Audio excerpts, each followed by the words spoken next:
Halo guys, welcome back to my YouTube channel. Nah teman-teman, dalam video kali ini saya akan bawakan sebuah materi tentang keterampilan komunikasi dan manajemen konflik. Tapi dalam bagian ini kita hanya akan berfokus pada satu bagian saja, yaitu keterampilan berkomunikasi. Nah kalau kita berbicara tentang keterampilan berkomunikasi, itu bukan sesuatu hal yang baru bagi kita. Karena apa? Karena setiap hari kita melakukannya. Tetapi yang mau saya sampaikan di sini adalah bagaimana teknik-teknik yang perlu kita pakai di dalam melakukan komunikasi.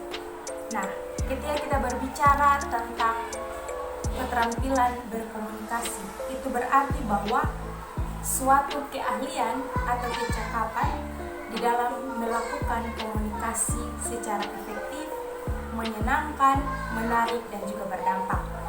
Nah, keterampilan komunikasi ini juga perlu untuk kita asah. Kenapa? Karena dengan berkomunikasi dapat mendukung di mana saja keberadaan kita. Dengan modal pandai berkomunikasi, kita akan bisa membangun relasi di mana saja kita berada. Nah, di sini kita akan membahas beberapa teknik dalam keterampilan berkomunikasi.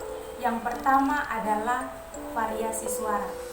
Variasi suara di sini mau menggambarkan untuk bagaimana ketika kita menyampaikan sesuatu, kita bisa mengatur akan volume suara kita. Di saat mana kita harus memberikan suara yang pelan, di saat mana kita harus memberikan suara yang sedang, dan di saat mana kita harus memberikan suara kita atau mengeluarkan suara kita yang keras. Nah, yang kedua adalah ekspresi wajah. Ekspresi wajah ini berarti bahwa bagaimana kita menunjukkan ekspresi atau kita menunjukkan raut wajah kita ketika kita menyampaikan sesuatu. Misalkan kita berbicara tentang suatu hal yang sedih, tentunya wajah kita pun harus ikut sedih. Atau ketika kita berbicara tentang suatu hal yang membahagiakan, yang penuh dengan sukacita, sudah tentunya kita akan menunjukkan akan kebahagiaan di wajah kita. Nah, yang ketiga adalah kontak mata. Kontak mata ini mau mengajarkan kita bahwa ketika kita menyampaikan sesuatu, kita harus bertatapan dengan lawan bicara kita, sehingga apa yang kita sampaikan itu seperti sampai kepada si lawan bicara kita. Dan yang keempat, teknik yang perlu kita pakai yang keempat adalah bahasa tubuh kita. Ketika kita berbicara, bukan saja kata-kata yang kita keluarkan, tetapi kita harus mendukungnya dengan pergerakan dari tubuh kita, sehingga bahasa tubuh kita ini bisa sinkron dengan apa yang kita sampaikan, sehingga hal itu bisa menarik orang untuk terus mendengarkan apa yang kita sampaikan. Nah, teman-teman semua, di sini saya akan mempraktekkan keterampilan komunikasi ini dengan membagikan sebuah tips pengembangan diri kepada saya dan juga teman-teman semua, yaitu tips bagaimana cara mempengaruhi orang lain dalam hal apapun. Nah, teman-teman semua, tentunya kita semua memiliki rintangan, prinsip, dan juga keyakinan masing-masing, itu sudah pasti. Tapi terkadang kita menghadapi situasi di mana kita harus perlu untuk meyakinkan dan mempengaruhi orang lain supaya mereka juga bisa percaya terhadap kita. Nah, tentunya itu bukan sesuatu hal yang mudah. Karena itu, marilah kita mempraktekkan tips-tips yang tadi saya bagikan, teknik-teknik keterampilan komunikasi yang tadi saya bagikan, yaitu dengan membagikan tips membantu dan mempengaruhi orang lain secara efektif. Tips yang pertama adalah pilihlah kata-kata yang baik jika berbicara. Nah, di sini mau mengajarkan bahwa ketika kita berbicara dengan siapapun, kita harus berhati-hati memilih kata-kata. Kenapa? Karena semakin menarik kata-kata kita dan berpengaruh kata-kata yang kita keluarkan, itu akan semakin menarik sudut pandang kita. Dan ketika kata-kata yang kita sampaikan itu tidak sopan, itu tidak akan mempengaruhi orang lain.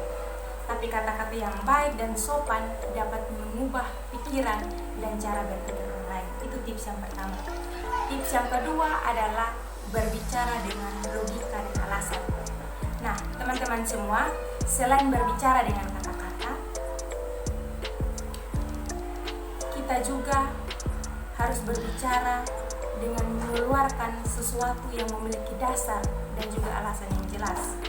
Nah, dasar dan alasan yang jelas di sini adalah mampu membuat orang lain berpikir bahwa apa yang kita sampaikan atau apa yang kita perkatakan itu memang pantas untuk dijadikan sebuah pertimbangan sebagai sebuah nasihat, bukan hanya omong kosong.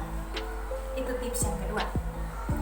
Tips yang ketiga adalah belajar bersikap baik dan lembut.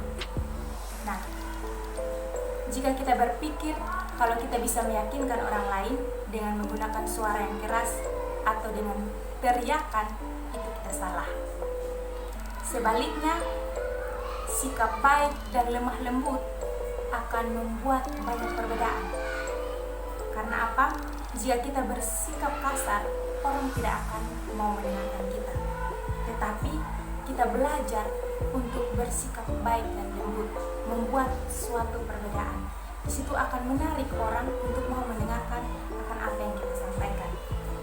Dan yang terakhir adalah menghargai pendapat orang lain.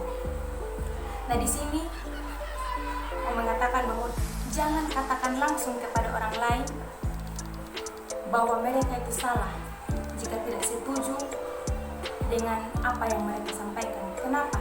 Karena ketika kita menjudge seseorang bahwa apa yang disampaikan itu tidak benar, dengan sendirinya itu telah menyakiti hati orang itu. Dan hal itu akan membuat dia down dan kehilangan kurang kepercayaan diri di dalam dirinya. Karena itu, ketika seseorang ingin menyampaikan sesuatu, berikan dia kesempatan sehingga dengan segala apa yang dia miliki atau dengan waktu itu dia bisa mengeluarkan akan pendapatnya. Nah, teman-teman semua, tentunya semoga 4 tips itu bisa membangun akan relasi kita dengan orang lain, sehingga kita bisa mempraktekannya dengan teknik-teknik keterampilan komunikasi yang saya bagikan, sehingga itu bisa mempengaruhi orang lain. Nah, teman-teman, tentunya kita semua memiliki kemampuan dalam berkomunikasi, tapi kita seringkali lebih memilih untuk diam dibandingkan menyampaikan pendapat-pendapat kita. Karena apa? Karena kita terbatas dan tidak menguasai teknik di dalam berkomunikasi. Ada satu ayat firman Tuhan di dalam pertama Yohanes pasal 4 ayat 18 mengatakan begini: di dalam kasih tidak ada ketakutan. Kasih yang sempurna melenyapkan ketakutan, sebab ketakutan mengandung hukuman, dan barang siapa takut, ia tidak sempurna di dalam kasih. Nah, teman-teman semua, semoga materi ini dapat menginspirasi kita untuk terus berlatih, mengasah akan keterampilan komunikasi kita. Thank you guys, sampai jumpa di materi selanjutnya. Bye-bye.